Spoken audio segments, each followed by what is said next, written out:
m'appelle Nicolas Ribard, je suis cardiopédiatre à l'hôpital des enfants. J'ai eu la chance d'obtenir la bourse Claude Vickers de la BKF. Claude Vickers qui est un des généreux donateurs de la BKF depuis de nombreuses années, afin de pouvoir réaliser ma recherche qui porte sur les cardiopathies congénitales.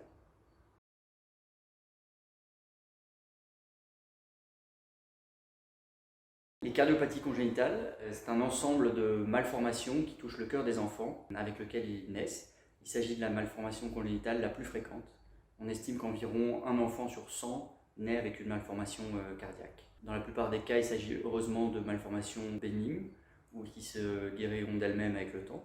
Mais dans certains cas, il s'agit de malformations plus graves qui nécessitent un suivi régulier et parfois une intervention chirurgicale qui peut avoir lieu à la naissance ou plus tard dans la vie. La plupart de ces cardiopathies congénitales sont à présent assez bien étudiées et connues, mais il existe des cardiopathies plus rares pour lesquelles on n'a malheureusement pas de modèle d'étude, de modèle animal ou de modèle génétique, pour lesquelles on ne connaît pas l'origine de la maladie. Et c'est sur une de ces maladies-là que ma recherche se porte. Il s'agit de la double discordance. C'est une cardiopathie congénitale où les ventricules sont inversés. Le ventricule gauche se retrouve à droite et le ventricule droit se retrouve à gauche, ce qui pose au cours de la vie de nombreux problèmes, notamment une défaillance du ventricule droit qui fonctionne moins bien en grandissant. Et ce problème-là est encore assez méconnu, on ne sait pas expliquer pourquoi est-ce qu'il arrive. Et c'est ce problème-là qu'on aimerait bien essayer de mieux comprendre.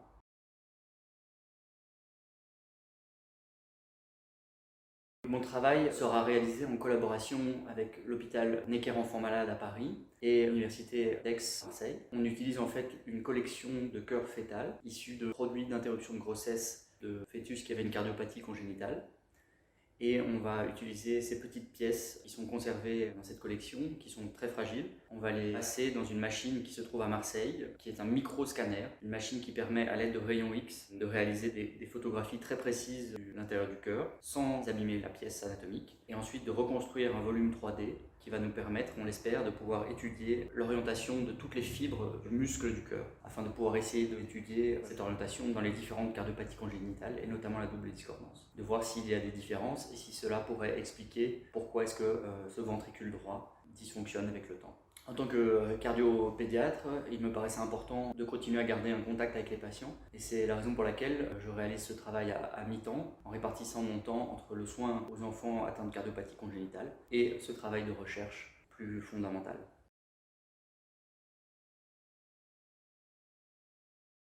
Cette cardiopathie étant à l'heure actuelle encore assez mal comprise, on est parfois un petit peu pris au dépourvu dans la prise en charge de ces patients qui nécessitent des réinterventions, des opérations, un suivi assez lourd. Et on espère, en comprenant mieux les cardiopathies congénitales, pouvoir apporter des traitements plus efficaces qui permettront d'améliorer la qualité de vie de ces enfants et adultes atteints de cardiopathies congénitales rares.